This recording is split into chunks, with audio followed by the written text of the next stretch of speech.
Waheguruji ka Khalsa, Waheguruji ki Fateh. Bienvenue à vous mes amis. Aujourd'hui, je réponds à la question suivante. Qu'est-ce que c'est qu'un gurdwara? Donc, on va donner la définition tout de suite d'un point de vue de la sociologie des religions. Un gurdwara, c'est un lieu de culte sikh. Voilà. Donc, c'est même quelquefois indiqué comme c'est un temple sikh. Voilà. Donc, si on s'arrête à ça, eh bien, on passe complètement à côté de la réalité de ce que c'est qu'un gurdwara et de ce que nos maîtres de mémoire bénis ont voulu faire en instituant ces lieux en particulier.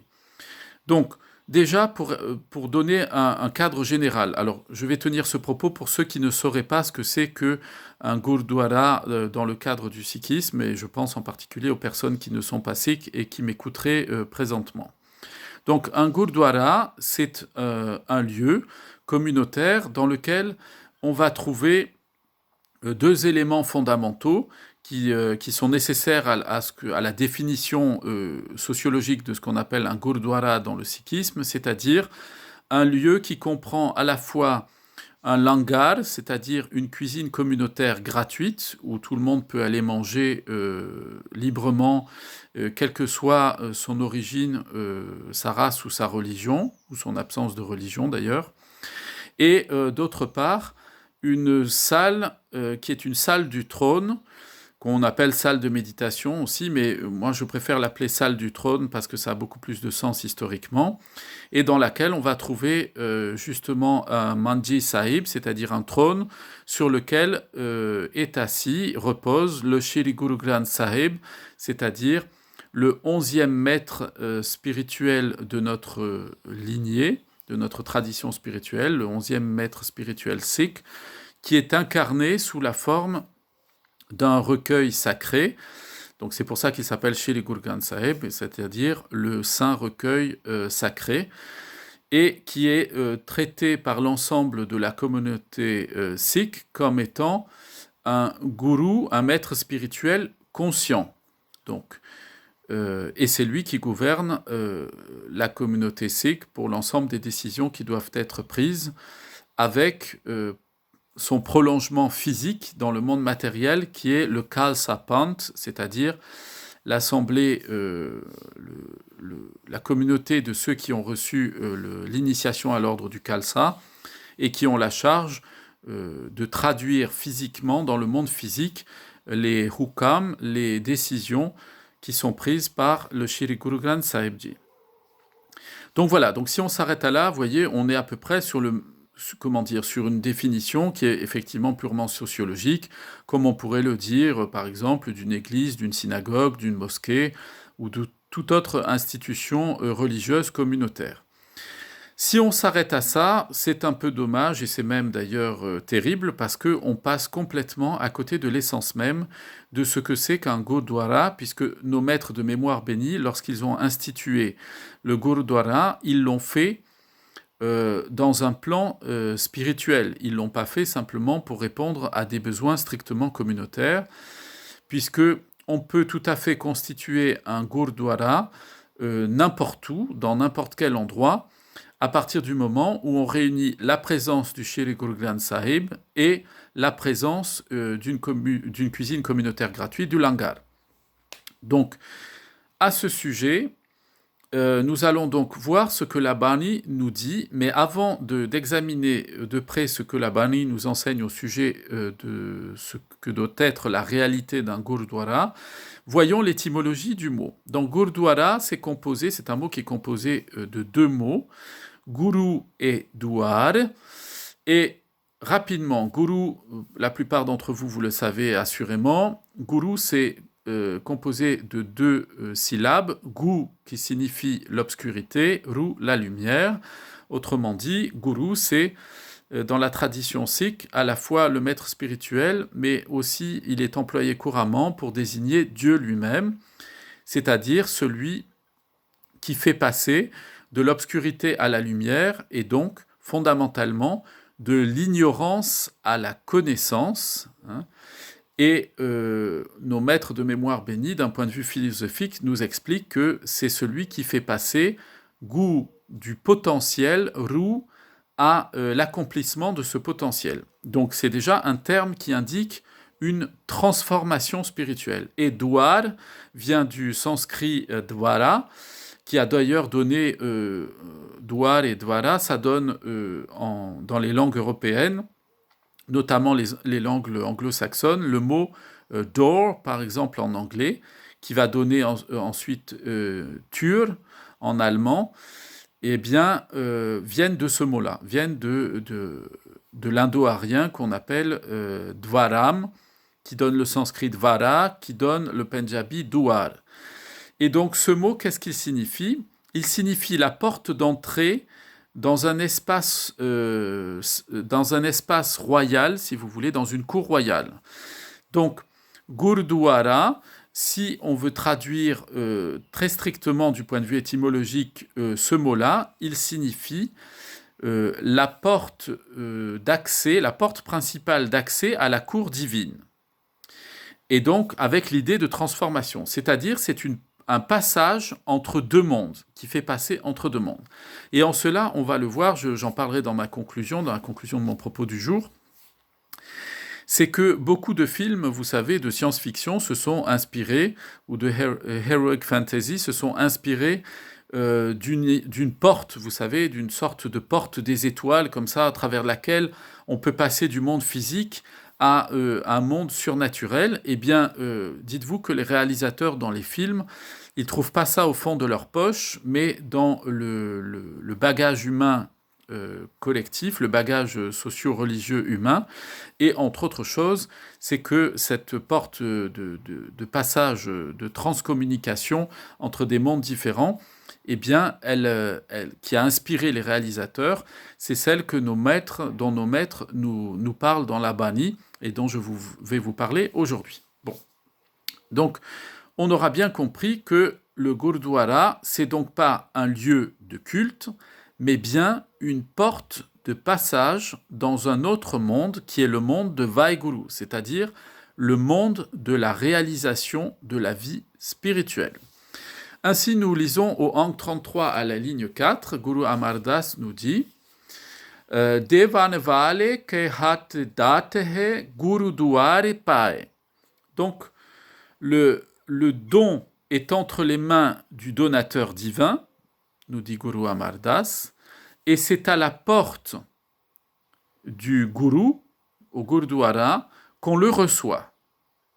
Donc Guru Amar Das Ji nous dit que cette porte qui donne accès à la cour divine qu'est le Gurdwara, c'est le lieu dans lequel on reçoit le don de la réalisation spirituelle. Ce n'est pas rien, c'est la première occurrence dans le Shri Guru Granth Sahib où on trouve mentionné le Gurdwara. Eh bien, Guru Amar Das Ji nous dit, qu'est-ce que c'est que le Gurdwara? C'est le lieu dans lequel on va recevoir l'accomplissement de notre vie spirituelle. Donc, la première chose qu'il faut se dire, c'est que le Gurdwara, c'est pas un lieu communautaire où on vient échanger, raconter sa vie, faire ses petites affaires, etc. C'est un lieu éminemment important parce que c'est un lieu dans lequel on va recevoir notre destinée spirituelle. Puisque c'est là qu'on reçoit ce qui est le don sacré qui est entre les mains de Vaheguru, c'est-à-dire ce don sacré, Guru Amar Das Ji a dit quelques versets un peu plus haut, qu'il s'agit de l'amrit du Nam, c'est-à-dire le nectar divin, l'essence divine de Vaheguru lui-même, où Vaheguru se révèle en nous pleinement et totalement. Donc le Gurdwara est une porte qui donne accès à la mukti, à la libération spirituelle, qui est le but ultime de toute existence et de toute forme existante. Si on poursuit notre lecture de la Bani au Ang 153 à la ligne 8, cette fois-ci c'est Guru Nanak Dev Ji qui parle et qui nous dit Sach Salai Tan Gurdwar, c'est-à-dire béni soit le Gurdwara, parce que c'est là que sont chantées les louanges divines. Pourquoi Guru Nanak nous dit ça? Que le Gurdwara c'est un lieu divin? Parce que c'est encore une fois, une référence à un lieu de communication. Qu'est-ce que c'est que le kirtan, la louange divine? C'est le moyen par lequel, que nous ont donné nos maîtres bénis, ils nous ont expliqué que c'est le moyen par lequel on se met à vibrer sur la fréquence du Shabad Guru. C'est-à-dire on se met un peu comme, vous savez, quand on cherche sur un poste, autrefois, il y en a un peu moins maintenant, mais autrefois, quand on avait des postes de radio, on tournait le bouton pour chercher la fréquence. On le faisait aussi avec la télévision. Moi, quand j'étais tout gamin, les télécommandes, tout ça, ça n'existait pas. Il y avait un gros bouton sur la télévision, on allumait, et ensuite, avec l'autre bouton, on le tournait dans tous les sens pour capter la bonne chaîne. Eh bien, et on avait des parasites quelquefois avant de la trouver. Eh bien, c'est exactement ça que nous dit Guru Nanak Dev Ji, c'est que la louange, c'est le canal spirituel, la fréquence radio par lequel on va connecter notre Atman, notre âme à l'intérieur de nous, et tout notre être, les 3 dimensions de notre être, on va les connecter à Vaheguru lui-même, à la vibration de Vaheguru lui-même. Et la vibration de Vaheguru, qui est représentée sous la forme, dans le Mool Mantar, on le dit, sous la forme du Ek Onkar. Onkar, c'est quoi? C'est le son primordial créateur. Omkara, Kara, c'est créer, c'est qui donne des formes aux choses, qui fait apparaître les choses. Kara, ça veut dire l'artisan, qui façonne les choses, qui donne des formes. Om, c'est le son primordial qui donne des formes. Donc Vaheguru, il est la manifestation, il est ce son primordial. Eh bien, le Gurdwara, c'est le lieu, écoutez bien mes amis, c'est le meilleur lieu là où sont chantées les louanges, où une connexion spirituelle se crée au moment où on a le kirtan, où on chante les louanges. Et Guru Nanak, vous savez qu'il est le premier initiateur du kirtan, puisqu'il composait, et là où on entendait chanter sa musique, ses compositions, ça attirait tout le monde. C'est comme ça, par exemple, que Guru Amar Das, il a entendu chanter au travers de ses fenêtres un matin les kirtans composés par Guru Nanak Dev Ji, et c'est comme ça qu'il va se mettre à l'école de la Sikhi. C'est la même chose pour d'autres personnes qui ont suivi, qui eux étaient des Sikhs, des disciples. Les gens étaient attirés par ça. Pourquoi? Parce que leur âme se connectait à ce moment-là directement à Vaheguru. Et Guru Nanak Dev Ji nous dit le Gurdwara, c'est le lieu dans lequel on crée la connexion, on se branche sur la fréquence radio de Vaheguru lui-même. Ou on dirait aujourd'hui, pour prendre un exemple plus clair, c'est que la louange dans le Gurdwara, c'est le bon réseau, c'est le bon Wi-Fi qui fait qu'on a la connexion maximale. Vous entendez mes amis? C'est pas un peu de connexion, c'est la connexion maximale à Vaheguru. C'est dans le Gurdwara qu'on la trouve, à condition qu'il soit effectivement le lieu dans lequel montent incessamment les louanges. On poursuit ce que nos maîtres nous enseignent au sujet du Gurdwara, et nous allons au Ank 351. Et Guru Nanak, à la ligne 15, et Guru Nanak Dev Ji nous dit Gurudware hamra vihau de hoa jan sao milea tanjania. Donc, lorsque je me suis marié dans le Gurdwara, nous dit Guru Nanak Dev Ji, j'ai rencontré le Seigneur, mon époux, et je l'ai connu, je me suis uni à lui. Donc Guru Nanak Dev Ji nous dit bien que le Gurdwara, c'est pas un lieu de culte, c'est pas un lieu où on vient faire des rites religieux, par habitude, etc. C'est le lieu puissant dans lequel nous est donné le moyen de la mukti, de la libération spirituelle. C'est le lieu par lequel il y a tous les éléments réunis pour que nous puissions achever notre incarnation présente et ne pas retourner dans le cycle du sansar. Alors, je poursuis là-dessus aussi un autre point important de ce que c'est qu'un Gurdwara. Souvent, dans la plupart, l'idée des gens, mais même des Sikhs qui le fréquentent, c'est quand même vécu comme un temple, comme un lieu cultuel. Guru Nanak Dev Ji poursuit en nous enseignant au Ank 730 à la ligne 2, il nous dit Gurdwara hoe sojhi paise. C'est-à-dire, au travers, par le moyen du Gurdwara, on obtient la compréhension, l'intelligence des choses. Donc, deuxième point fondamental de ce que doit être un Gurdwara, ça doit être d'abord un lieu dans lequel montent incessamment les louanges de Vaheguru, doit vibrer incessamment, être chanté incessamment, le Shabbat, la parole divine. Deuxièmement, c'est un lieu dans lequel on apprend. C'est une école. Et pourquoi c'est une école? Parce que nos maîtres de mémoire bénis, ils ont passé toute leur vie à enseigner. Et comment est-ce qu'ils ont voulu que nous nous appelions? Ils ont voulu que nous nous appelions des Sikhs. Sikh, c'est quoi? Des élèves. Un Sikh, c'est un élève. Il apprend toute sa vie. Un Sikh qui dit, moi je sais, voilà, maintenant je sais, c'est bon, j'ai fini la fac, j'ai fini le collège, j'ai fini le lycée, terminé, j'ai passé mes examens, je sais tout, je suis au courant de tout. Maintenant, voilà, je vais au Gurdwara, mais je suis tranquille, je vais rencontrer des amis, je vais un peu faire kirtan, je vais entendre le Hukam Nama du jour, bon, très bien, c'est bien, et puis, allez, à dimanche prochain, on se reverra la fois prochaine, ou je sais pas quand dans la semaine, peu importe. Eh bien là, à ce moment-là, il va passer à côté de la réalisation de sa vie spirituelle. Pourquoi? Parce que Guru Nanak nous dit, le Gurdwara, c'est ton école, mon ami. Tu es un élève, et quand on est un élève, on va à l'école tout le temps. On se met tout le temps à l'école. Mais pour qu'un Gurdwara ce soit une école, faut-il encore qu'on y donne des cours? Faut-il encore qu'on y enseigne? Pourquoi? Je vais vous donner un exemple.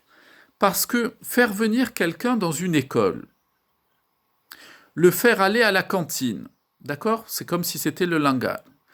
Et ensuite, on le fait aller en cours. Et dans le cours, on met devant lui, on ouvre devant lui un livre de maths. On va lui apprendre les mathématiques, c'est un exemple. Le prof ouvre un livre de maths. Et tous les jours, il laisse l'élève devant le livre de maths sans lui donner d'explication sur le contenu du livre de mathématiques. Vous croyez vraiment que l'élève va comprendre les maths? Vous croyez vraiment qu'il va réussir ses examens? Vous croyez vraiment qu'il va pouvoir décrocher son diplôme pour avoir enfin un travail et être autonome dans sa vie? Jamais. Jamais, c'est pas possible. Si on ne lui a pas expliqué le contenu du cours, son intelligence ne va pas pouvoir saisir et il ne va pas pouvoir concrétiser, mettre en pratique dans sa vie quotidienne les maths qu'on ne lui aura pas apprises. Donc, le Gurdwara, c'est le lieu par excellence de l'apprentissage. Et comment est-ce qu'on le confirme? Je confirme mon propos. C'est en allant au Ang 919 à la ligne 3, Guru Amar Das Ji nous dit Jisno kata sunahi apni se gurdware sukh pave. C'est ceux qui, parce que tu le veux, entendent tes prédications, tes enseignements. Kata, c'est l'explication, c'est le sermon, si vous voulez, la prédication. Trouve la paix au Gurdwara. C'est-à-dire que Souk, c'est la joie, la paix, pardon, la paix intérieure, la paix spirituelle intérieure. Qu'est-ce que c'est la paix intérieure? C'est qu'on ne vit plus dans la dualité. Il y a moi, il y a toi, il y a Dieu, il y a moi, il y a les autres, il y a moi, il y a la maison, il y a moi, mes biens, tes possessions, mes possessions. Vous voyez, tout ça, c'est de la dualité. Penser que les choses sont séparées de nous et que nous sommes séparés des choses. Et ça chasse, ça ne permet pas en nous de faire apparaître, ça ne permet pas de faire apparaître le souk en nous, la paix intérieure. Ça crée au contraire du douk, la division, de la douleur, de la souffrance, un sentiment de séparation permanent. Et Guru Amar Das Ji nous dit très puissamment dans la Bani, il nous dit, il parle ici à Vaheguru, il dit « Ceux à qui tu as permis d'entendre le kata, les explications, les enseignements de ta parole divine, ceux-là, tu leur procures la paix intérieure, dans le Gurdwara, c'est-à-dire dans le lieu de la porte de la transformation de la vie spirituelle. Et donc, un Gurdwara, qu'est-ce que c'est? En premier lieu, avant toute chose, c'est pas un temple, c'est pas un lieu de culte, c'est une école où on vient apprendre notre vie spirituelle, apprendre à développer notre vie spirituelle. Et ça doit être le lieu dans lequel on répond à toutes les questions qu'on se pose, sans aucun tabou, toutes les questions. On doit pouvoir, dans le Gurdwara, toute la journée dire pourquoi. Et à chaque fois, obtenir la réponse à notre pourquoi. Pourquoi? Parce que tout est contenu dans la Bani. Mais dans la Bani, il y a nécessité, comme nos maîtres nous l'ont indiqué. Guru Gobind Singh Sahib Ji l'avait fait, par exemple, juste avant de créer l'ordre du Khalsa, l'ordre chevaleresque du Khalsa, il avait créé l'ordre des Nirmalais. Ils portaient leur nom, d'ailleurs, les purs. Pourquoi? Il leur a dit, j'ai besoin pour mes Sikhs que vous alliez étudier le sanskrit, étudier le farsi, l'arabe, etc., l'hébreu, etc., pour que vous puissiez maîtriser les grands textes spirituels et pouvoir apporter des explications. Parce qu'il y a des choses, quelquefois, qu'on peut comprendre d'une manière parce qu'on n'a pas bien saisi la Bani dans tout son contexte. Et ça, d'ailleurs, on peut quelquefois se tromper en sortant juste une ligne, un verset de la Bani, et lui faire dire ce qu'on veut. Il faut toujours le remettre dans le contexte général. Et là, Guru Amar Das Ji nous dit, le Gurdwara, c'est d'abord le lieu de l'école des Sikhs. C'est l'école des élèves. L'école, elle est faite pour des élèves. Ceux qui savent tout, ils n'ont pas besoin d'aller à l'école. D'ailleurs, ils ne viendront pas au Gurdwara, ça ne les intéresse absolument pas. Ils pensent qu'ils savent.